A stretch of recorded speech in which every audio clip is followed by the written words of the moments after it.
It starts out with the British colonial government trying to impose a tax on the women. Now, this is a taboo in our culture. You do not tax market women in Igbo culture.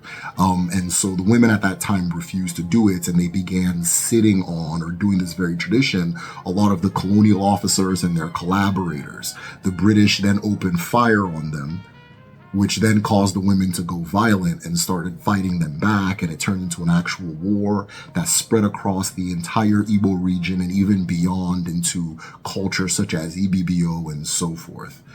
Now, this incident started the domino effect that led to Nigeria getting its independence. So like I said earlier, fear of Ndinyem is the beginning of wisdom. Now, one of the unique features that all of these governments have, but it tends to be more emphasized in the women's government, is the existence of the system known as Isusu.